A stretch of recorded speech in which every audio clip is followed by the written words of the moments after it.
All right, let's talk about something big. Something that has, really shaken up the world of military hardware and international alliances. Canada, our neighbor to the north, has made a decision that sent shockwaves from Washington all the way to Brussels. After years, literally decades, of being tied to the American-led F-35 Joint Strike Fighter program, they did a complete 180. They ditched the F-35. Instead, they announced they're buying a fleet of shiny new Saab Gripen E fighter jets from Sweden. This wasn't just a procurement choice. It was a major political statement. A move that has everyone in the defense world talking and scrambling to figure out what it all means. It's a story about promises, price tags, the unique challenges of defending the vast, cold Canadian North. For the longest time, the F-35 seemed like a done deal for Canada. They were one of the original partner nations in the program, investing hundreds of millions of dollars over the years to help develop this so-called fifth-generation marvel of stealth technology. The Canadian military establishment was largely on board, and the pressure from allies, especially the United States, was immense. You can't understand this story without understanding the politics. Plain and simple. The F-35 became a political football in Canada. The previous Conservative government was all in on the jet, championing it as the only aircraft capable of meeting Canada's future needs. But they were hammered by the opposition.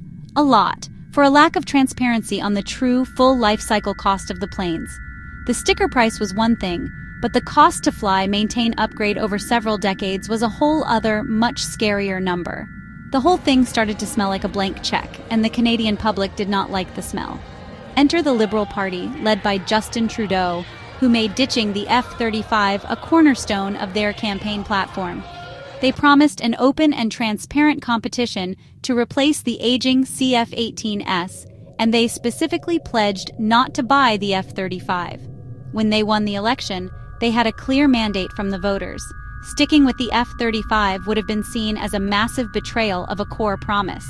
For this government, the decision was as much about maintaining political credibility with its base as it was about military capability.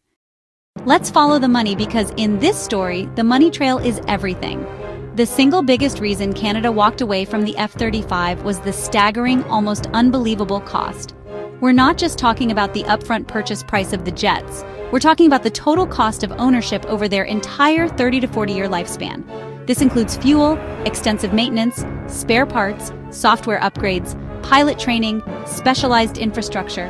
When Canadian officials started running the real numbers on the F-35, the projections were astronomical, threatening to swallow a huge portion of the entire national defense budget. The F-35 is often called the flying supercomputer. It's incredibly complex. That complexity means it's very, very expensive to keep in the air.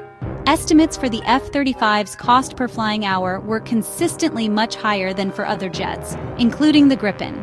For a country like Canada, which needs its pilots to fly a lot to patrol the second-largest landmass on Earth, those operational costs were a deal-breaker.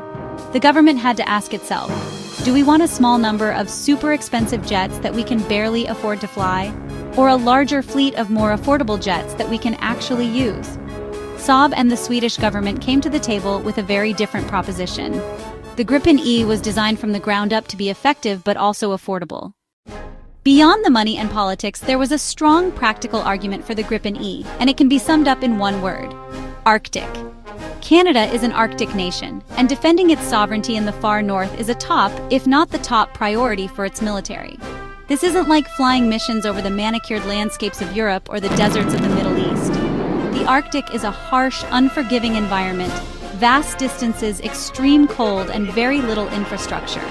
You need an aircraft that is tough, reliable, and easy to maintain in austere conditions. And on that front, the Gripen E made a very compelling case for itself. The Gripen was literally born for this kind of work. Sweden, its home country, has a similar focus on rugged, dispersed operations in cold weather. The jet is designed to operate from small, makeshift airfields, even snow-covered highways. So you've heard the names, but what's the actual difference between these two jets? Let's break it down in simple terms. Think of the F-35 Lightning II as the luxury, high-performance supercar of the fighter jet world. It has one defining feature that everyone talks about: stealth, nearly invisible to enemy radar, able to sneak into heavily defended territory, to take out targets deep inside enemy airspace. It's packed with an incredible array of sensors that suck up data. Those sensors share data with other friendly forces, making it a flying quarterback for the battlefield. But like a supercar, it's incredibly expensive to buy. It costs a fortune to run, and it spends a lot of time in the shop with specialized mechanics. The Saab Gripen E, on the other hand, is more like a high-end, all-wheel drive rally car.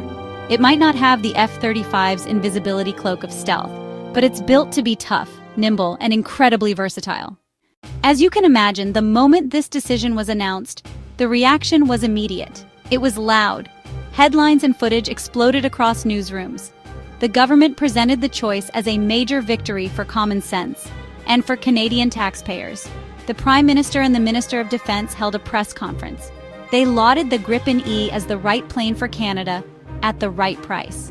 They emphasized jobs, they emphasized technology, they framed it as a win for the economy and for the military. The opposition parties, especially the Conservatives who had long championed the F-35, were furious. They said the decision weakens Canada's military. They warned it jeopardizes Canada's alliance with the United States. Their narrative, political motives over national security. Military experts and analysts were split. Some applauded fiscal restraint and practical focus. They said the Gripen E is a capable 4.5 generation fighter. This decision wasn't made in a bubble. It has sent significant ripples across Canada's most important alliances, especially its relationship with the United States. For Washington, this is a blow. The United States invested monumental sums of money. Publicly, polite diplomatic statements from the State Department and Pentagon. Privately, frustration and disappointment in the halls of power. The biggest practical concern is NORAD. Now, for the first time, the primary interceptors will be completely different aircraft from different manufacturers. Within NATO, the effect is more nuanced. Canada's choice isolates it somewhat from this core F-35 group. Canada's move has cracked open a market that was becoming an F-35 monopoly. It may create short-term friction with Washington, but it signals alliance unity doesn't require identical equipment. Other sovereign nations will be watching closely. In future NATO operations, Canadian fighters may have different roles. Air defense, while F-35s handle high-risk stealth strikes. For the men and women of the Royal Canadian Air Force, this decision marks the beginning of a profound transformation. This means a complete overhaul of training tactics maintenance procedures. It's a massive undertaking, but also an exciting one for a new generation of pilots. The Air Force can afford to fly more hours. More flying hours means more proficient pilots and higher morale. As we look to the horizon, the dawn of the Gripen era for Canada represents a significant fork in the road. This decision will define the country's defense posture and its place in the world for the next 40 years. By choosing the Saab Gripen E, Canada is betting on a future where practicality, affordability, sovereign control are paramount. But in their ability to reliably patrol the vastness of the Canadian North, it is clear that Canada has chosen to fly its own course, confidently and decisively, into the future.